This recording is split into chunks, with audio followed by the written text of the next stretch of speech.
시편 119편 145절 이하를 보십시다. 145절, 146절 두 절을 다 같이 읽겠습니다.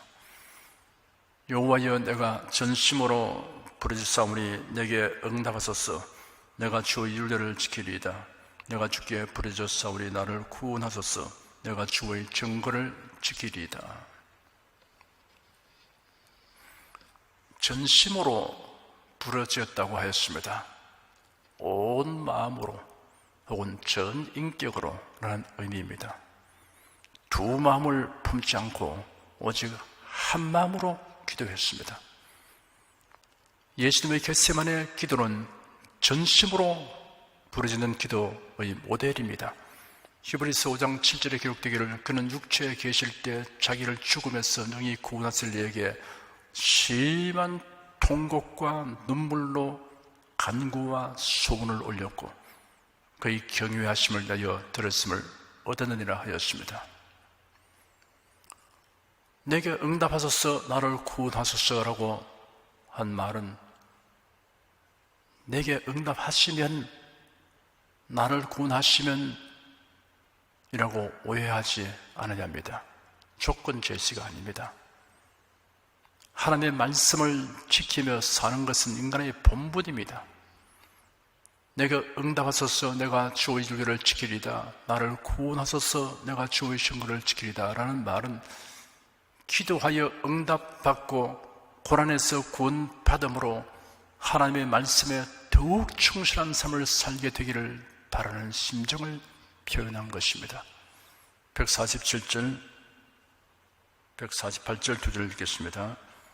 내가 새벽전에 부르짖으며 주의 말씀을 바라사오며 주의 말씀을 묵상하려고 내 눈이 야경이 깊기 전에 끼었나이다.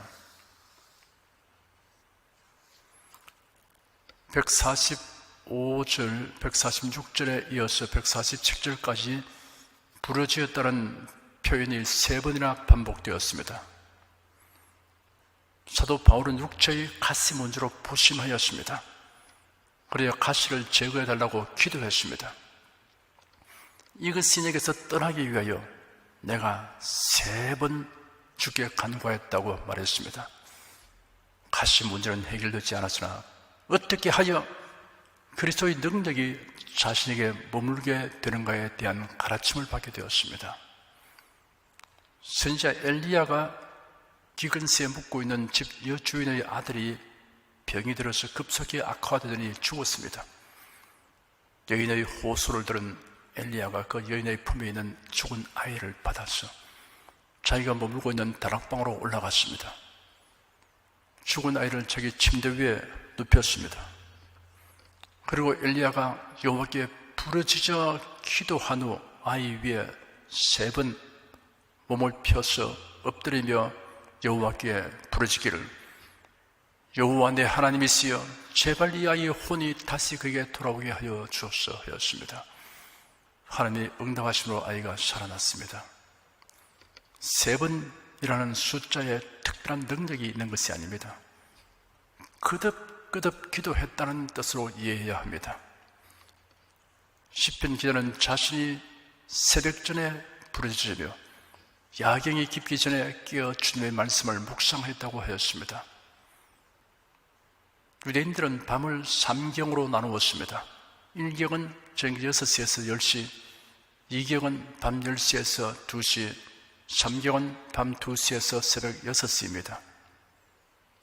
이른밤, 한밤중, 새벽 역으로 나누었습니다. 그리스와 로마에서는 밤을 4경으로 나누었습니다. 1경은 오후 6시에서 9시, 2경은 오후 9시에서 12시, 3경은 밤 12시에서 3시, 4경은 밤 3시에서 새벽 6시입니다. 저물 때, 밤중, 타올 때, 새벽으로 구분했습니다. 사도행전 12장 1절에서 4절까지에 보면 그때 헤롯 왕이 손을 들어 교회 중 몇 사람을 해하려 하여 요한의 형제 야고보를 칼로 죽이니 유대인들이 이 일을 기뻐하는 것을 보고 베드로도 잡으려 할세 때는 무교절이라 잡으며 옥에 가두어 군사 내식인 네페에게 맡겨 지키고 6월절 후에 백성 앞에 끌어내고자 하더라라고 기록되었습니다. 병사들의 불침범도 사교대로 구분되어 있었습니다. 이것은 헤롯 군대가 로마의 체제를 따르다는 것을 말해줍니다. 본문에 새벽 전에, 야경이 깊기 전에 라고 했는데, 새벽 전이란 밤 2시에서 새벽 6시 사이의 새벽 여클, 야경이 깊기 전이란 밤 10시에서 2시 사이의 한밤중이라고 할 수 있습니다. 149절 한 절 읽겠습니다. 주의 인자심을 따라 내 소리를 들으소서. 여호와여 주의 규례를 따라 나를 살리소서. 기도에 대한 응답과 구원이 전심으로 부러지는 것 때문만은 아닙니다. 주님의 인자하심과 주님의 말씀으로 말미암습니다. 주님의 인자하심이 우리가 담대히 기도할 수 있는 이유이며 또한 응답받는 근거입니다.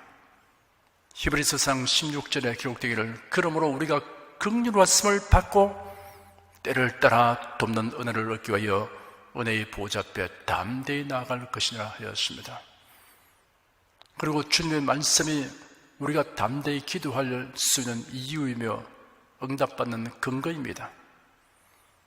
베드로가 동업자들과 갈릴리 바다에서 밤이 맞도록 고기잡이를 했는데 한 마리도 잡지 못하고 아침을 맞이하였습니다.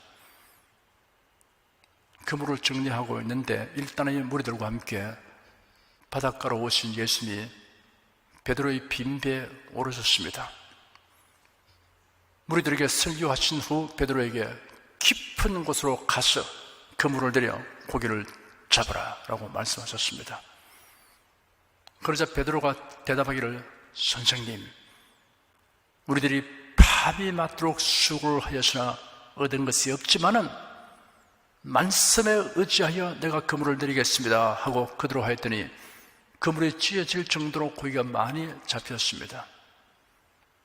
베드로가 믿음을 가지고 행동한 근거는 예수님이 하신 말씀이었다는 것을 분명히 드러내었습니다. 우리의 기도는 주님의 인자하심에 근거하고 주님의 약속하신 말씀에 근거해야 합니다. 우리가 무엇을 구할 때 그 근거가 확실해야 됩니다. 다만 안타깝고 답답하고 어려우니까 부르짖게 되지만 그러나 성도의 기도는 항상 근거를 가져야 됩니다. 하나님의 긍휼하심에 의지하고 하나님의 언약하심에 의해서 부르짖는 기도, 이런 기도를 해야 하는 것입니다. 150절 한 절 읽겠습니다. 악을 좇는 자가 가까이 왔사오니 저희는 주의 법에서 머니이다. 여기서 좇는다는 말은 도모한다는 의미가 있습니다. 악을 도모하면 하나님 말씀에서 멀어지기 마련입니다. 하나님의 말씀은 악이나 불이나 기만을 행하는 자와 함께 있지 않습니다. 하나님 말씀을 많이 외워서 돌송을 하고 하나님 말씀을 많이 읽었다고 자랑하고 하더라도 악을 행하면 말씀은 그와 함께 하지 않습니다. 불의하게 하면 하나님 말씀이 그와 함께 하지 않습니다. 기만하면 하나님 말씀이 함께 하지 않습니다. 악을 도모하는 자가 가까이서 압박을 하면 그들은 하나님의 말씀에서 멀어져 있다는 사실을 우리가 생각하고 담대하게 대처해야 하는 것입니다. 151절 한 절 읽겠습니다. 여호와여 주께서 가까이 계시오니 주의 모든 계명은 진리니이다. 악을 도모하는 자가 접근할 때 주님께서는 성도에게 가까이 계십니다. 왜냐하면 성도는 공경에 처할 때 주의 말씀을 더욱 가까이 하기 때문인 것입니다. 여러분, 악을 도모하는 자가 가까이에서 압박하는 것에만 생각을 집중하지 말고 진리의 말씀을 이루시는 하나님께서 가까이 계심에 대해서 생각해야 할 것입니다. 152절 한 절 읽겠습니다. 내가 전부터 주의 증거를 궁구함으로 주께서 영원히 세우신 것인 줄을 알았나이다. 하나님의 말씀을 믿고 순종하는 세월이 누적될수록 하나님 말씀이 영원함을 알게 됩니다. 이 진리는 시편 기자 개인의 경험에서만이 아니라 지난 모든 시대 사람들의 경험에 의해서 증명되었습니다. 시편 22편에는 우리 열조가 주께 의뢰하였고 의뢰하였으므로 저희를 건지셨나이다. 저희가 주께 부르짖어 구원을 얻고 주께 의뢰하여 수치를 당치 않았나이다 라고 기록되었습니다. 많은 신자들, 선진들이 걸어온 생애를 통해서 입증된 것입니다. 또한 우리도 그같이 행함으로 체험한 바가 그것입니다. 하나님을 의뢰하고 또 하나님을 더 깊이 의지해서 주의 뜻을 따라서 살아가고, 그렇게 할 때 하나님의 언약하신 말씀대로 반드시 이루신다. 이것을 우리는 체험하고 간증할 수 있는 것입니다. 이 시간 우리가 상고한 본문 구절을 들어서 기도에 관련하여 시편 기자가 보여준 모범을 5가지로 정리하면 이러합니다. 첫째는 전심으로 부르짖어 기도했습니다.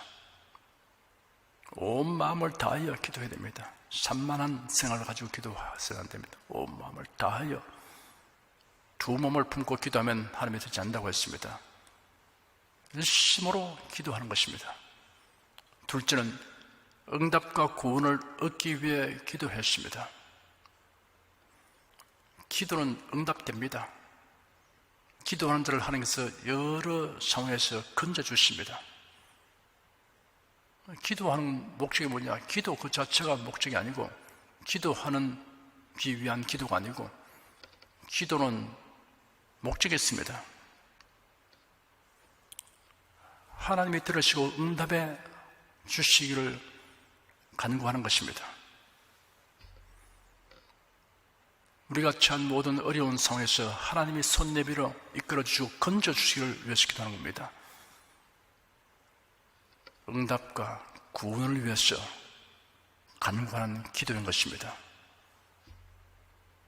남이 다 기도하니까 나도 따라서 기도해야겠다, 이런 것이 아니고, 분명한 그러한 목적이 있는데 그것이 굉장히 다양하지만은 그것을 큰 틀에서 모으면 하나님의 응답과 하나님의 구원이라 이렇게 말할 수 있습니다. 셋째는 주 하나님 여호와께 기도했습니다. 여호와 하나님, 천지와 만물을 지으신 창조주 하나님, 스스로 계신 하나님, 우리에게 모든 필요를 충족해 주신 능력과 풍성함을 가지고 계신 하나님, 신실하신 하나님, 여호와 하나님이 누구신가를 알면 여호와 하나님의 성품에 대해서 알게 됩니다. 하나님의 성품, 선하시고 인자하시고 진실하시고 위로우시고, 이러한 하나님께 기도하는 것입니다. 그렇다면 우리가 그 하나님의 성품에 합당한 생각을 하고 처신을 하고 그 성품에 합당한 것을 구하는 기도가 되어야 할 것입니다. 넷째는 고요한 시간에 기도했습니다. 물론 우리가 복잡하고 요란한 상황에서도 하나님께 얼마든지 기도할 수 있습니다. 그러나 고요한 가운데 기도할 때 마음을 집중해서 기도하기가 굉장히 유익합니다. 또 기도한 사람들이 많이 함께 기도할 때는 그와 같은 효과를 가져오는 겁니다. 다 같이 하나님께 기도하고 있는 자리니까 마음을 집중해서 기도하는 하는데 오히려 도움이 될 수 있습니다. 다섯째, 주의 인자와 말씀의 근거에서 기도했습니다. 이미 앞에서도 부연했지만 말씀하고 했지만 또 부연합니다. 하나님의 긍휼하심을 의지하고 우리가 기도해야 될 것입니다. 이런 모범에 부합하는 기도를 하는 여러분에게 하나님이 주신 다양한 응답과 구원이 임하시기를 축원합니다. 시편 기자와 같이 여러분께서 그렇게 체험을 간증하시게 되기를 바랍니다.